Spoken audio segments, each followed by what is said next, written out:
주님을 누리와니라. 성령으로 인치심을 받았느니라는 제목으로 하나님 말씀을 전하겠습니다. 우리는 살아가면서 늘 확실함을 원합니다. 우리가 무슨 계약을 할 때 아무리 친한 친구와 계약을 해도 말만으로는 이렇게 안심이 되지 않습니다.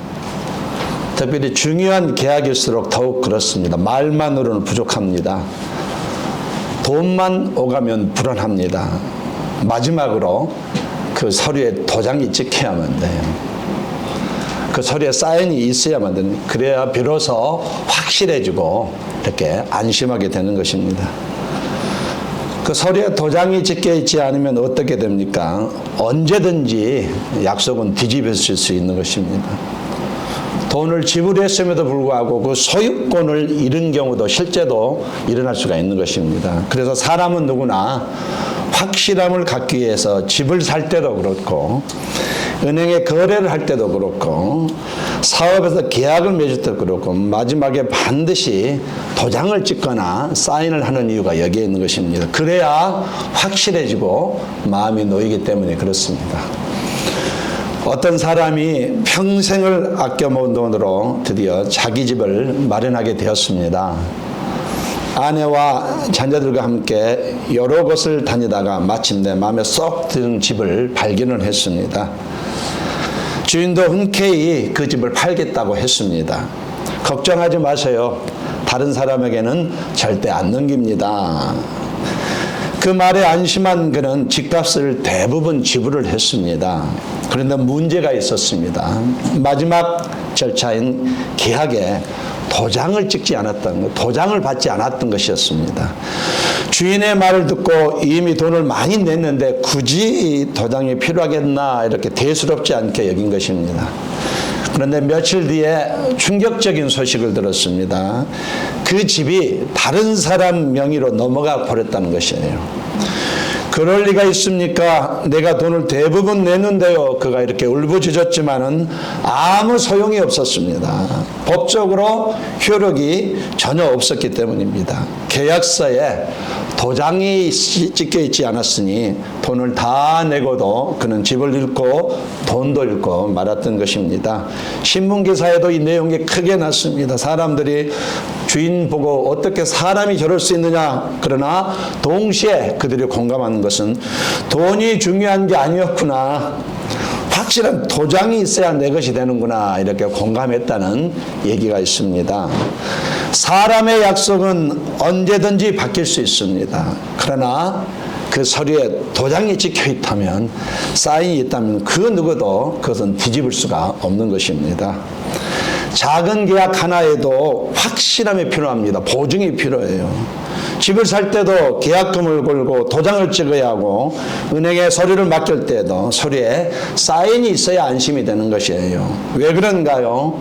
사람의 말은 언제든지 바뀔 수 있고 상황은 언제든지 달라질 수 있기 때문에 그렇습니다. 그래서 반드시 도장을 찍습니다. 사인을 함으로 최종적으로 확정을 하고 확실함을 갖는 것입니다. 그런 의미에서 사인을 꼭 하시기 바랍니다. 옆 사람 인사합시다. 꼭 도장을 찍읍시다. 도장을 사인을 해야 돼요. 그래야만 안심이 되는 것입니다. 그럼 하나님은 어떠신가요? 하나님도 도장을 찍는 분이겠습니까? 하나님도 사인을 하실까요? 성경은요, 하나님도 도장을 찍으신 분이라고 말하고 있어요. 하나님도 확실하게 주셔서 사인을 하신 분이라고 성경이 그렇게 말하고 있습니다. 하나님도 사인을 하시고 도장을 찍으신다고 말하고 있습니다. 하나님은 말씀으로만 약속하신 분이 아니래요. 그분은 말씀하실 뿐만 아니라 친히 도장을 찍으시거나 사인을 하신다고, 그래서 확실하게 하신다고 이렇게 말하고 있습니다. 하나님도 도장을 찍으셔서 사인을 하셔서 이 약속은 결코 흔들리지 않는다. 내가 반드시 책임진다는 선언하신다는 얘기예요. 확실함을 사인을 하심으로, 하나님도 도장을 찍으심으로 우리에게 확실함을 주신다고 성경이 말하고 있습니다. 사람만 도장을 찍고 사람만 사인하지 않는다는 것이 우리 하나님도 도장을 찍으시거나 사인을 하심으로 우리에게 보증하시고 확신함을 주신다고 성경은 분명하게 말하고 있습니다. 하나님께서는 대체 어떻게 도장을 찍으십니까? 하나님께서는 대체 어떻게 사인하십니까? 오늘 본문이 하나님이 도장을 찍는 방법을 말하고 있습니다. 할렐루야. 하나님이 사인하신 방법을 말하고 있어요. 고린도후서 1장 22절 말씀, 또한 우리에게 인치시고 보증으로 성령을 우리 마음에 주셨느니라. 이 인치심이란 말이 하나님이 공식적으로 인정하시고 공식적으로 확정하셨다라는 뜻을 가지고 있어요. 공식적으로 인정하시고 공식적으로 확정하셨다, 공식적으로 보장하신다, 이런 뜻을 가지고 있습니다. 에베소서 4장 30절 말씀에 하나님의 성령을 근심하게 하지 말라. 그 안에서 너희가 구원의 날까지 인치심을 받았느니라. 여기서 인치심이라는 것은 하나님이 친히 사인을 하시거나 친히 도장을 찍으셨다는 의미가 있습니다. 우리 마음에 사인을 하셨는데, 도장을 찍으셨는데 성령으로 그렇게 하셨다, 이렇게 말하고 있어요. 이 인이라는 것은, 도장이라는 것은 한국 문화 쉽게 이해할 수 있습니다. 우리 어렸을 때는, 지금도 한국에는 도장을 찍어요. 중요한 서류에는 꼭 인감 도장을 찍습니다. 인감 도장을 찍으면 누구도 이렇게 형제가 안 해도 부모도 바꿀 수 없어요. 그런데 서양 문화에서는 도장을 찍는 게 아니고 사인을 하는 문화입니다. 동일한 거예요. 한국 문화는 중요한 서류에 도장을 찍고서 내 것을 확인하고, 서양 문화에서는 사인을 함으로 내 것이라는 것을 확증하는 것이에요. 고대 사회에서, 고대 근동에서 이 도장을 찍는 것, 이는 매우 중요한 의미를 가졌습니다. 주인은 자기 소유를 분명히 하기 위해서 인을 사용했습니다. 가축의 기나 몸에 표식을 해서 주인의 것임을 분명하게 드러냈고, 문서나 물건에도 인을 찍어서 소유권을 분명히 했어요. 인이 찍힌 순간 그것은 다른 누구의 것도 아니 인을 찍는 사람의 것이 되었다는 얘기예요. 또 인이 찍힌 문서나 물건 함부로 아무도 건드릴 수가 없습니다. 왕의 도장이 찍힌 이상 그 어느 것도 그것을 건드릴 수가 없어요. 인이 있는 것은 완전한 구역이 됐다는 얘기입니다. 또 이는 계약이나 명령의 최종 확정을 의미했습니다. 인이 찍히는 순간 그 일은 되돌릴 수 없는 법적 효력을 얻게 되었고, 누구도 취소할 수 없는 마지막 확정이 되었다는 것이에요.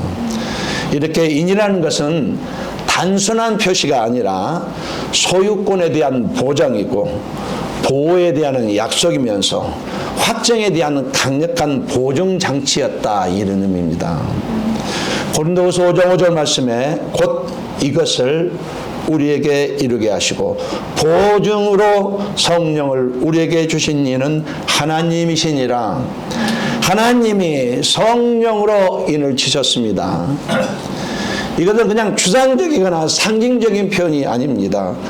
하나님은 실제 친히 도장을 찍으셨다, 직접 사인을 하셨다는 그런 의미예요. 마치 중요한 계약서에 최종 도장이 찍히면 그 누구도 그 계약을 무효할 수 없는 것처럼 성령으로 도장을 찍으셔서, 다른 말로 성령으로 내 안에 사인을 하셔서 하나님이 우리에 대하여 보증하신다, 확실하게 하셨다는 것입니다. 성령의 인치심은요, 구체적인 의미가 있습니다. 그것이 무엇인지 성경을 중심으로 세 가지 같이 알아보겠습니다. 성령의 인치심은 구체적으로 어떤 의미를 가지고 있습니까? 첫 번째로 성령의 인치심, 하나님께서 성령으로 인한 도장을 찍으신 이 성령의 인치심은 내 구원이 진짜임을 확실히 보증해 주는 것이에요. 하나님은 성령을 우리 안에 찍으심으로 이제 우리에게 구원이 있다는 것, 내가 하나님의 자녀라는 것, 나에게 영원한 생명이 있음을 보증한다는 것이에요. 동의하시면 아멘 하시겠어요? 예. 사람은 때때로 구원에 대해서 의심합니다. 야, 내가 정말 구원받은 것이 맞을까? 내가 이런 상태로 구원받았다고 할 수 있을까? 참 사람 같지 않은 죄를 지었는데 내가 구원이 있을까? 나의 행동을 보면 구원이 없는 것 같아요. 나의 행동, 내가 없는 것 같아요. 하나님의 자녀가 맞을까? 어떻게 하나님의 자녀를 이렇게 살 수 있을까? 나는 하나님의 자녀가 아닌 것 같아. 우리가 심각한 죄를 지다 보면 이렇게 돼요. 누구든지 그런 의심을 하게 됩니다. 은밀한 죄를 지다 보면 그렇게 됩니다. 은밀한 죄가 나를 잡아먹어 버리거든요. 우리의 감정은 변덕스럽고 상황은 늘 흔들리기 때문에 구원의 확신도 자주 흔들릴 가능성이 있습니다. 기분이 좋을 때는 하나님이 내 안에 계신 것 같다고도 실패하거나 죄에 넘어지면 하나님이 나를 버리신 건 아닐까라는 불안이 우리에게 분명히 있어요. 그러나 성경은 분명히 말씀합니다.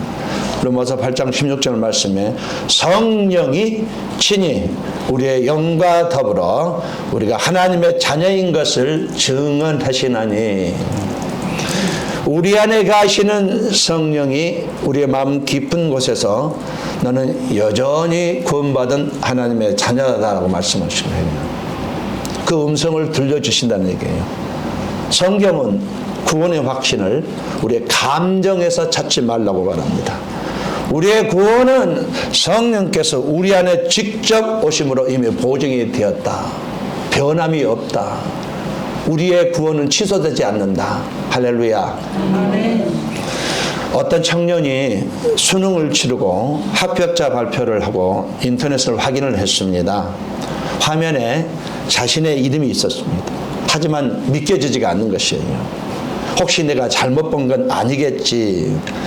마음이 불안했습니다. 그런데 며칠 뒤에 그 대학교에서 공식 합격 통지서가 집으로 도착했습니다. 봉투에 학교 도장이 찍혀있는 그 문서를 보는 순간 모든 불안이 사라졌다는 얘기가 있습니다. 성령은 바로 우리 구원의 합격 통지서인 것이에요. 그냥 말로만 너 합격했어, 구원받아서 하는 것이 아니라 하나님의 도장이 찍힌 구원의 합격증을 내 손에 쥐어주신 분이 바로 하나님이라는 것이에요. 그러므로 저와 여러분, 구원은 더 이상 취소되지 않습니다. 그러므로 구원의 확신을 감정에서 찾지 마시기 바랍니다. 기분은 매일 변합니다. 환경은 언제든지 흔들립니다. 오늘은 기쁘다가 내일은 낙심할 수 있습니다.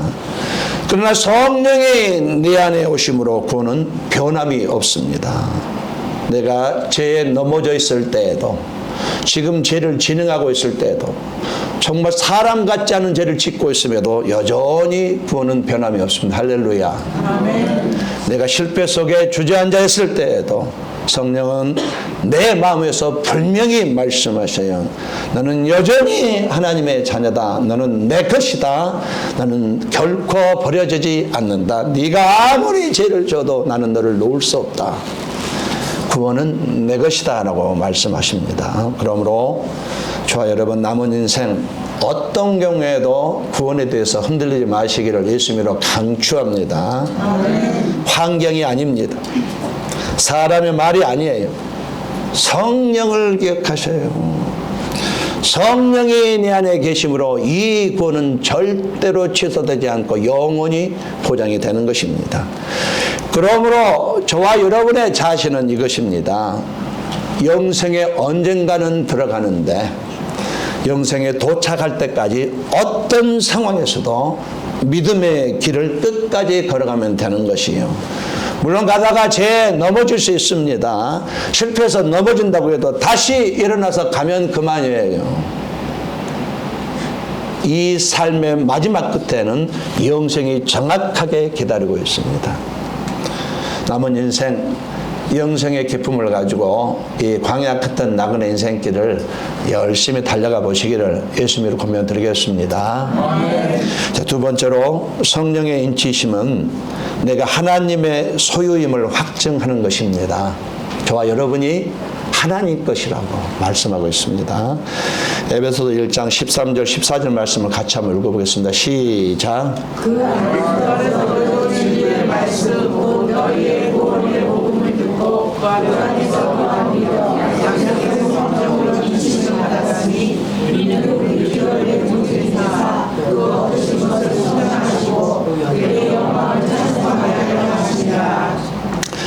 여기서 인침은 언어에는 소유권에 대한 개념이 약간 더 짙어요. 보증, 확증도 있지만 소유권, 여기 에베소 1장 13절은 소유권을 좀 강조합니다. 원어를 보면 좀 두드러지게 소유됐다, 이걸 막 강조합니다. 물건에 이름표를 붙이면 누구의 것인지 분명해지는 것처럼 성령은 우리에게 찍으신 영적 표시다, 이런 의미입니다. 하나님께서 너는 내 것이다, 세상도 사탄도 누구도 너를 건드릴 수 없다 선언하신 것이라는 그런 의미예요. 너희 몸은 너희가 하나님께로부터 받은 바 너희 가운데 계신 성령의 전인 줄을 알지 못하느냐. 너희는 너희 것이 아니라 값으로 산 것이 되었으니 그런즉 너희 몸으로 하나님께 영광을 돌리라. 성도는 자기 것이 아니랍니다. 내 몸이 내 것이 아니라고 말하고 있습니다. 예수님께서 핏값을 지불하시고 내 몸을 사셨대요. 그래서 나는 하나님의 소유가 된 존재라고 이렇게 말하고 있습니다. 그러므로 여러분의 몸을 잘 관리하시기를 예수님의 이름으로 권면드리겠습니다. 내 몸이 성전이에요. 내가 내 몸을 이렇게 함부로 할 수 없습니다. 잘 관리해. 내 안에 성령이 계셔요. 고대 군동에서 가축 시장에서는 주인이 자기 소유를 나타내기 위해서 가축에게 특별한 표식을 남겼습니다. 그 표식은 소유권을 보장하는 중요한 표시였어요. 우리는 물건에 이름표를 붙입니다. 학교에 다니는 아이의 물통이나 교복에 이름을 새겨주는 이유는 이것은 내 아이의 것이다 라는 소유권을 확실하기 위해서 그렇게 하는 것이에요. 회사에서도 비품에 태그를 붙여서 이것은 회사 소유라는 것을 확실히 알게 하잖아요. 성령의 인치심이 바로 이런 것이란 얘기예요. 성령의 인치심이 바로 그런 영적인 이름표라는 뜻입니다. 하나님이 우리에게 도장을 찍으셔서 영적으로 이 사람은 내 것이다, 누구도 손댈 수 없다라고 선언하신 것이란 얘기예요. 그래서 우리는 세상 것도 아니고 사단의 것도 아닙니다. 예수 그리스도의 핏값으로 사신 바 되어서 전적으로 하나님 것이 되었다는 것이에요. 그러므로 세상이 아무리 우리에게 공격하고 사탄이 아무리 너는 내 손에 있다 속삭인다 할지라도 우리는 흔들릴 필요가 없어요. 하나님께서 친히 나는 내 것이라 도장을 찍으셨기 때문에 그러는 것입니다. 이제 중요한 것은 우리의 삶의 태도가 중요합니다. 우리가 하나님 것이 되었으므로 우리의 삶의 태도가 매우 중요해요. 나는 하나님의 사람이라는 정체성을 잃지 말고 살아가야 되는 것이에요. 나는 하나님의 자녀라는 정체성을 잊지 말고 살아가셔야 돼요. 나는 주님의 것이라는 의식을 가지고 살아가셔야 돼요. 그래서 세상의 기준을 따라가면 안 됩니다.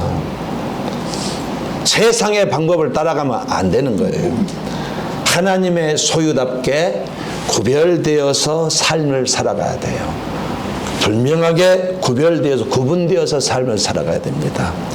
정체성이 나의 삶을 결정하는 것이에요. 우리는 하나님의 표를 받은 자입니다. 하나님의 영적인 이름표를 가진 자예요. 그러므로 세상에서 세상과 구분되어서 거룩하게 살아가셔야 되는 것이에요. 저와 여러분이 구분되지 않으면 하나님 얼굴에 먹칠을 하는 삶을 살아가게 되는 것입니다. 이 험악한 세상을 정확하게 구별된 삶을 살아갈 때에 그 길이 비록 힘든 길이지만 그렇게 살아갈 때에 세상 사람 나를 통해서 하나님을 발견하게 되는 것이에요. 오늘날 이 미국 이민교회에 보면은 저 사람이 과연 목사인지 아닌지 구분 가능한 사람이 상당히 많습니다. 저 사람이 장로인지 아닌지 구분이 안 간 사람이 상당히 많습니다. 저 사람이 권사인지 아닌지 헷갈린 사람이 너무나 많습니다. 저 사람이 안수집사인지 아닌지 헷갈린 사람이 세상에서 구분이 안 간 너무나 많습니다. 저 사람이 성도인지 아닌지 헷갈린 사람이 너무나 많습니다. 분명한 것은 그렇게 산다 할지라도 영생에는 들어가겠지만 그러나 그 사람 삶 가운데 하나님의 영광을 가려진다는 것이에요. 다른 거 없습니다. 예배당 밖에서도 구별된 삶을 사시기를 예수님으로 간절히 축원합니다. 당당하게 당당하게 밝히세요. 나 목사입니다. 나 장로입니다. 나 권사예요. 밝히셔야 돼요. 떳떳하게 정확하게 살아내셔야 돼요. 나의 행동이 내가 술을 먹고 담배를 피우는 것이 세상 사람이 시험에 들 것 같으면 안 하셔야죠. 우리의 정체성은 분명합니다. 예배당 밖에서 구별된 삶을 사시기를 예수님으로 간절히 권면드립니다. 자, 이와 같이 성령의 인치심은 내 구원이 진짜임을 확실히 보증하는 것이에요. 두 번째는 내가 하나님의 소유임을 확증하는 것입니다. 마지막 세 번째로 성령의 인치심은 세상 끝날까지 함께 동행하신다는 보증입니다. 두 번째 대지를 좀 설명을 드리자면 저기 사이프러스에 주형로 목사님 목회하는 교회가 있습니다. 제 친구 목사예요. 근데 이 교회에 찬양단이 노래방을 갔어요. 그리고 난리가 났어요.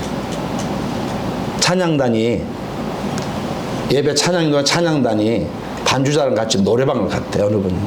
이게 난리가 나고 교회가 지금 두 쪽 나게 생겼어요.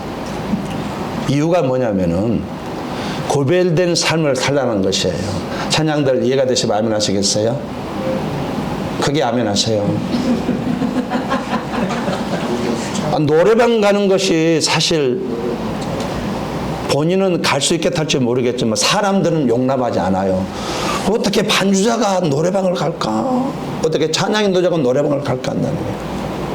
이게 아무것도 아닌 것 같아도 교회에 문제가 될 수 있어요. 우리 찬양단은 그렇지 않기를 예수님으로 강력히 추천합니다. 권면합니다. 아멘. 예, 우리 교회는 그런 일이 없었으면 좋겠어요. 한쪽 주일날은 입으로 찬양하고 평일날은 노래방 가서 세상 노래가 앞뒤가 안 맞습니다. 너무 안 맞아요. 이것은 정말로 누구든지 시험에 든 케이스예요. 찬양단은 노래방 가는 거 금합니다. 할렐루야. 아멘 하세요. 에베소서 4장 30절 말씀, 하나님의 성령을 근심하게 하지 말라. 그 안에서 너희가 구원의 날까지 인치심을 받았느니라. 여기서 구원의 날까지란 말은 매우 중요합니다.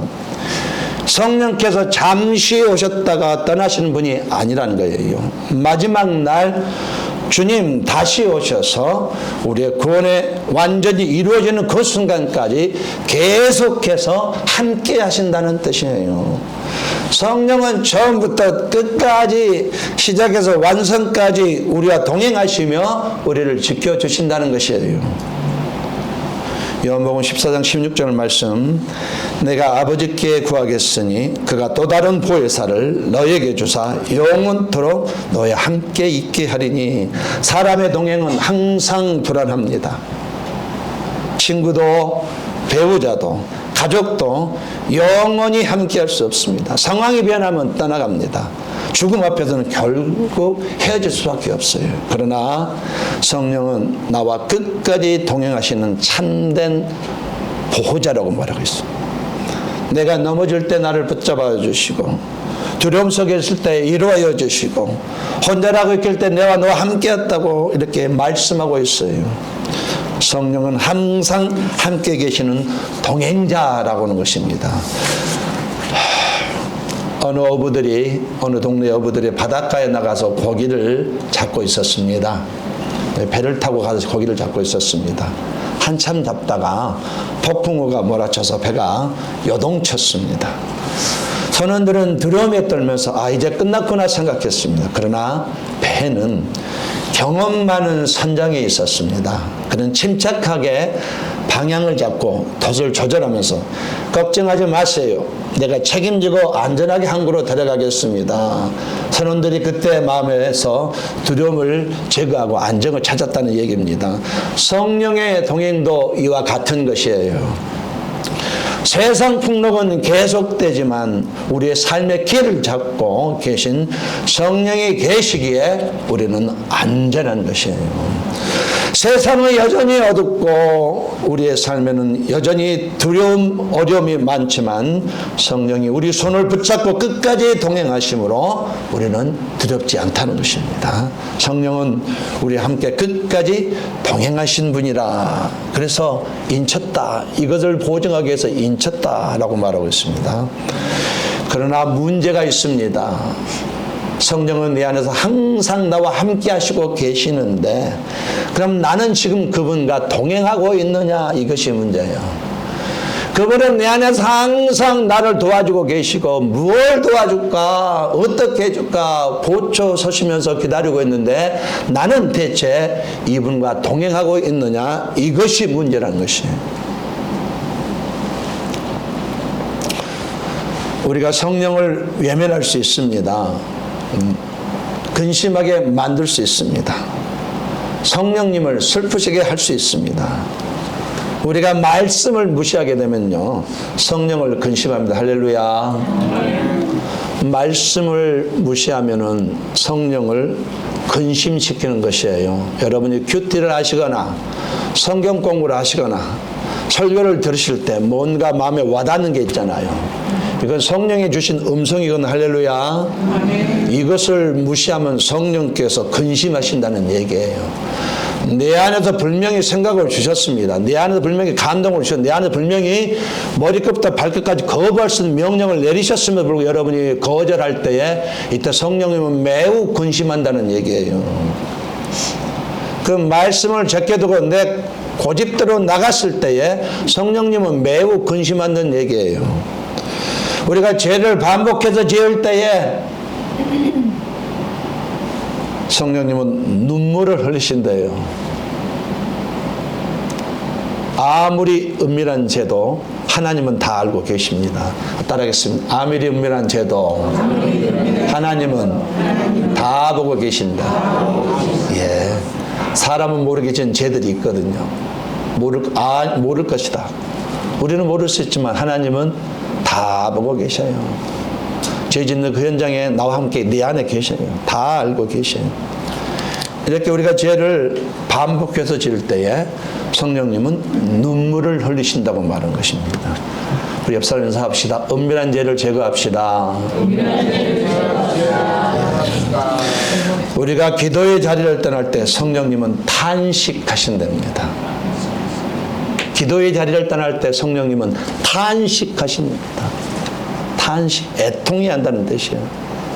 기도해야 되는데 왜 기도의 자리를 떠날까? 탄식하신대요. 탄식. 성령님을 가까이 해야 됩니다. 날마다 말씀을 붙들고 귀를 기울여야 돼요. 기도 속에서 성령의 인도함을 따라가야 합니다. 성령의 감동을 주실 때에 순종하셔야 돼요. 이것이 성령과 동행하는 삶입니다.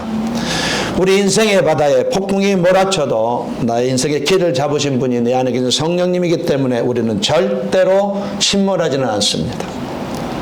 아무리 내 앞길이 어두워도 아무리 상황이 불확실해도 성령은 끝까지 구원의 날까지 나와 동행해 주십니다. 이렇게 좋은 분을 거절해서는 안 되는 것이에요. 우리는 이분을 거절할 아무런 근거가 없습니다. 우리는 예수님만 자랑하면서 사셔야 돼요. 우리는 예수님께서 말씀하시면 거기에 감사함으로 순종해야 됩니다. 불평은 마귀의 배후를 받고 있는 거예요. 구원의 날까지 성령님을 가까이 하셔야 됩니다. 그래야 자녀답게 살아갈 수가 있는 것입니다. 우리에게는 이런 결단이 필요할지 모르겠습니다. 나는 성령을 근심하게 하지 않고 날마다 성령과 동행하겠다. 여러분 아침마다 일어나실 때 먼저 여러분 안에 성령께 인사를 드리시기를 예수님으로 권면드리겠습니다. 이게 아무것도 아닌 것 같아도 내 의식이 굉장히 중요해요. 아침에 딱 일어나면 안녕하세요 성령님. 따라서 안녕하세요 성령님. 안녕하세요 성령님. 이 인사가요 굉장히 효과가 있습니다.